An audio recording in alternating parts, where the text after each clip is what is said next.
Hello Aries, it's Gypsymin here. Welcome to my channel. I hope everybody's doing very well. This is your reading from the 18th of November to the 25th of November. I have pre-shuffled some oracle cards and we'll be doing your tarot reading with the Gilded Tarot and the Light Seers Tarot deck. Let's begin. Your first oracle card, Aries, is leave your usual social circles behind and seek out true companions. This is a number 9 card. It does feel like for some of you, Aries, there is a cycle that has come to an end, and I have seen this in your recent readings as well. There is a real energy of seeking out real connections or authentic connections. I love the colors of this card as well. This is a real earthy, grounded kind of energy. So that's your very first oracle message. And as we do your reading, we'll see how they connect in with your tarot as well. The next from our beautiful Psychic Soul Whispers oracle card, we have nostalgia. Aries, some of you may be experiencing a sense of nostalgia this week, and that's okay. Just don't dwell too much on how things were, because there is something exciting and new happening for you as we move out of November into December and on to 2025. So nostalgia, bringing that nostalgic feeling with you is beautiful, but releasing things that don't serve you at this moment in time is much more important.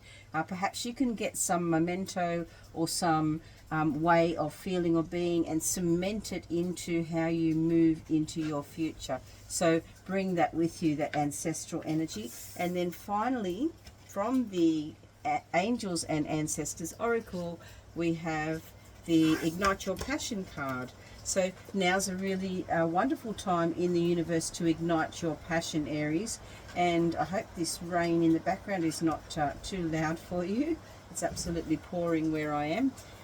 So this is the Fire Guardian, Ignite Your Passion. This week it's a good time for you to really start to work on something that you're very, very passionate about. Anyone at this time in our universe that is working passionately, diligently on something that is really bringing them joy, that will be able to double down on rewards. So that is the third oracle message. Let's do your reading now, Aries. Okay, we have the Knight of Wands, the 8 of Swords, 9 of Swords, Knight of Swords, the Lovers,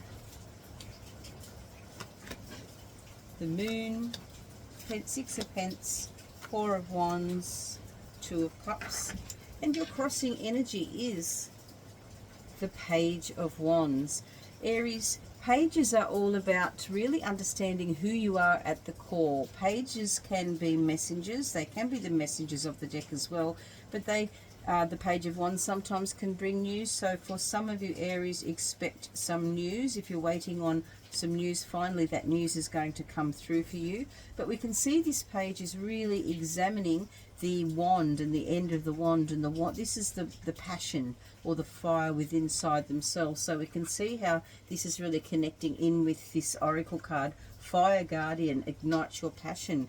So your passion is what's going to carry you further than you've ever been able to reach before. Just be clear about the thing that brings you joy and how you can use that to really expand your life. Have a look where Aquarius is in your birth chart as well, because you can work with that energy with Pluto moving into Aquarius tomorrow, and we'll be staying there for the next 25 years. So try and use that energy as well. But the Page of Wands is just saying, really examine closely how you can connect in with your passion, and it may even be connected to your nostalgia.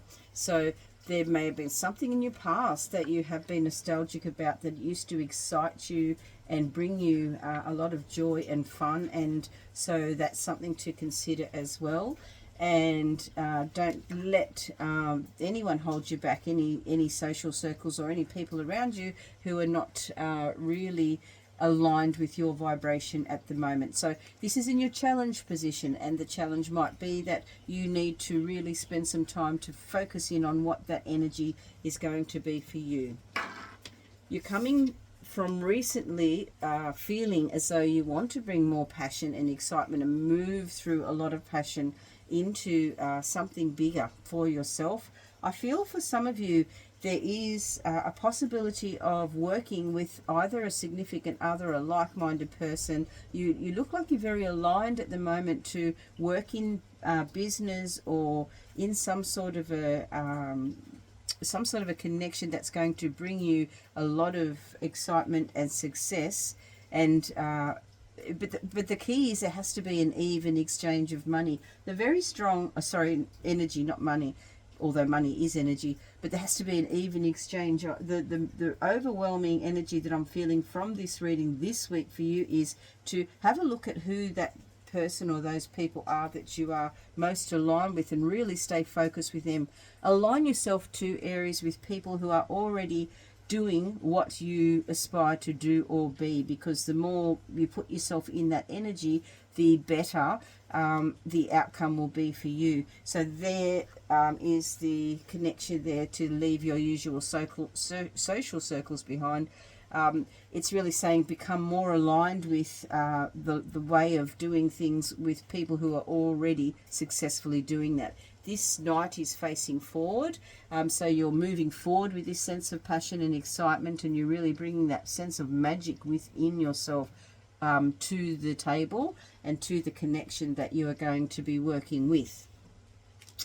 Next, in the energy that you are in the moment, Aries, some of you may be feeling as though you really just can't step forward and take that leap of faith, or step forward and be successful. Perhaps you're feeling stuck in some way. I want you to know that the universe message here for you, the spiritual message, is that this is just a prison of your own making, if that is you. For those of you who are feeling or experiencing that frozen fear or inability to really leap forward and take a passionate move into a relationship, perhaps, or into something that is aligned with another person, the only person stopping this happening is you. And it's very, very easy to just make the decision and say, okay, I am ready to roll.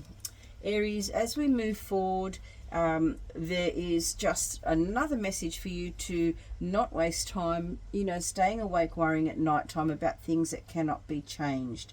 Perhaps things that have happened in the past. And in the traditional Smith Rider-Waite deck, there are salamanders on the blanket, and that is meant to say that all is not lost.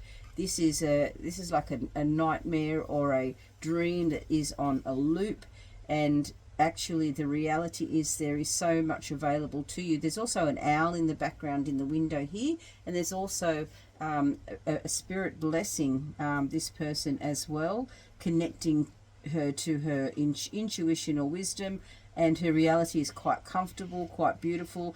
And in this meditative state, the answers are coming for you as well. So these swords, which are really representative of these thoughts that are not helpful or useful for you, Aries, are just able to be dismissed once she opens her eyes and sees her reality, and just takes all of that in and understands that she can be capable of doing anything that is in her heart, particularly when it comes to passion. At the base of your reading, the Knight of Swords, the Knight of Swords energy is saying there's some retrograde energy coming in for us at the end of the month as well. So there might be a feeling of things not flowing straight away for you, and that's okay. Focus on your passion and which direction you really want to go. Use that time for planning. And I also get the message that for some of you, you need to revisit something that you used to do really well and bring that forward again. This is also a message to not jump in too quick to start a venture or do something crazy. Just take your time to make the decision. Make sure you're feeling aligned and feeling in the energy of joy, passion and excitement. That's going to be your key or your signal that it is a green light for you in whatever area you're looking at. In your third eye, I see that some of you are looking for that like-minded connection, that soulmate, that twin flame, perhaps just that love being given back to you that you give out. And the answer to that, Aries, is just to give yourself the love that you want from other people. Be in that energy. Again, the same thing. Be in the energy that you want to receive, and you will receive more of that. The Lovers is saying that you have that ability for duality, connection. You have the Lovers card and the Two of Cups and the Four of Wands here. So very good week if you are looking for a connection with love. Now, you also have the Moon here in the position for you this week, Aries. The Moon, again, has that duality, those two columns in the background, and that is meant to say that there is more beyond what you can see. The Moon just really reflects the sun off a rock. That's actually how the Moon works. So this is just a reflection of shadow. So this looks at your shadow self. Perhaps for some of you, Aries, you are looking at your shadow work at the moment and have been working on that for a while. For others, there is still more information that will be available to you about a situation, but there is a real feeling of needing to stay in balance. So the Moon is, the Moon energy is pulling you in a way that is cyclic. This is also an energy that is a feminine energy as well, so not aggressive at all, not an action card. This is really being reflective this week and making sure you are looking at what's beyond the shadow for yourself and for your opportunities. In your environment, we have the Six of Pentacles. Aries, I see that some of you have a connection that is available to you now that will bring an equal exchange of energy, of love and of time. Make sure that you have very clear boundaries, and that is you won't accept anything less than you know, an equal exchange. Whatever you give, whoever you spend time with, is important that they reciprocate the same amount of love, energy and time for you. In your hopes and fears position, Aries, I see that some of you may be wishing to unite with another person, perhaps be married, perhaps cross a finish line. The Four of Wands sometimes means marriage. It also can mean just crossing a finish line with a project or with an endeavor that you have been trying to complete. Because I see that we have a number 9 in the oracle card there with the leave your social circles behind, perhaps you are choosing your partner over friends at this time. Perhaps you need to make a decision to put that partner first, but perhaps a connection. So we have 2 twos here, lots of twos. Number 2 is very significant this week. Aries, watch out for repeating twos this week as well. 222 showing up to validate you. Very strong message there. And this is in your hopes and fears position. So perhaps for some of you, you are hoping for this this ability to cross the finish line or have that achievement complete, or a union, a marriage. Perhaps you are hoping that for someone else, but I feel that this is for yourself. It's very much an ability to step forward into a loving union, and that is exactly what you deserve. For those in a happy relationship already, the key is going to be seeing eye to eye with each other, being on the same page, really communicating in harmony, connected. Look at the beautiful rainbows there for you to finish off with, Aries. So there's harmony, there's connection, and there is a real sense of soul connection with a like-minded person to finish off your reading this week. Beautiful message for you. I hope this helped. Please don't forget to like, share and subscribe, as it really helps my channel grow. I appreciate you, Aries, and I'll see you next reading. Bye for now.